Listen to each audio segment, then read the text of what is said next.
Good morning, everyone. I'm sorry. There's a tradition around where I come from, the state of Delaware. When there's a governor in the room, you got to stand up.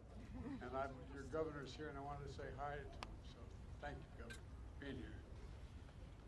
It's a wonderful Thanksgiving tradition here at the White House. There's a lot to say about it, but it's chilly outside, so I'm going to keep this short. Nobody likes it when their turkey gets cold. I don't know if you imagine it or not. At any rate, I want to thank Ronnie Parker, chairman of the National Turkey Federation, and his family from Monroe, North Carolina. Ronnie's got 44 years in the turkey business, and he also is the grower of our honored guest today. And Lexi, you got a lot of help from Lexi, our fourth-generation member of the ranch where the turkeys were raised and prepared for this very day. They don't know what the verdict, I'm not sure of the verdict yet, but we're going to find out in a minute. They listen to a lot of music, I'm told, in order to prepare for the crowd noise today. That's real hard work. And they interacted with the children to show their softer side. Sounds like another flock hoping to come to Washington 2024.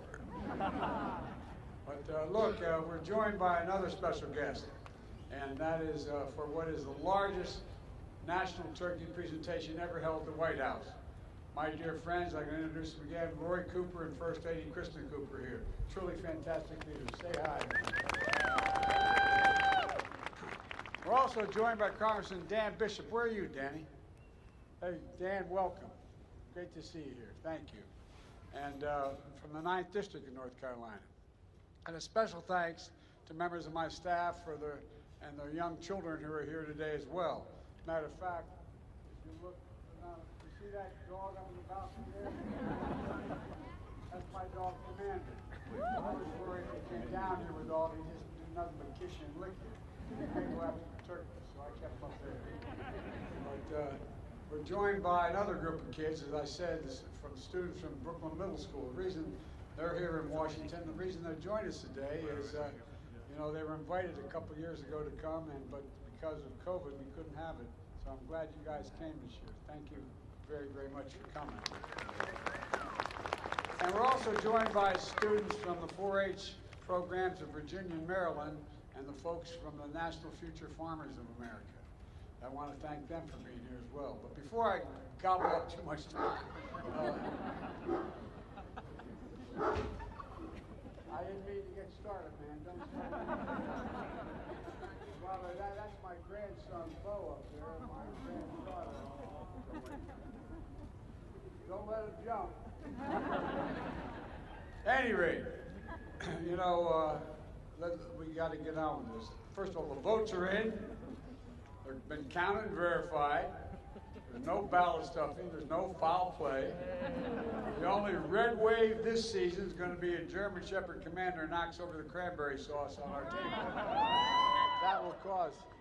They are big turkeys, aren't they? My fellow Americans, please welcome the 2022 National Thanksgiving Turkeys, Chocolate and Chip. I tell you what, man. They can go wherever they want.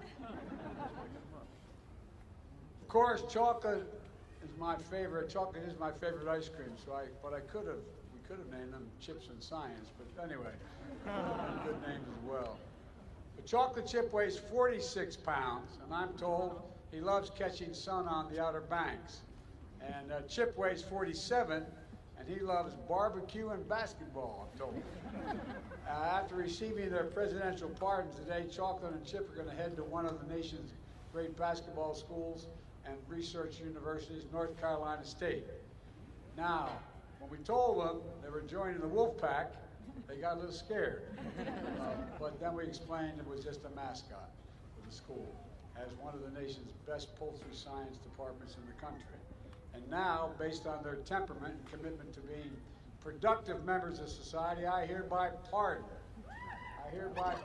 Yes. I hereby pardon Chocolate and Chip. Which one's Chocolate? Who's Chip?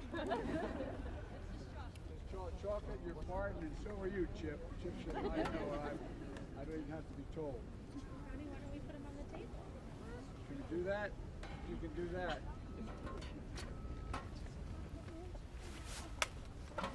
big bird, man. We have more chickens than anybody in the nation in Delaware.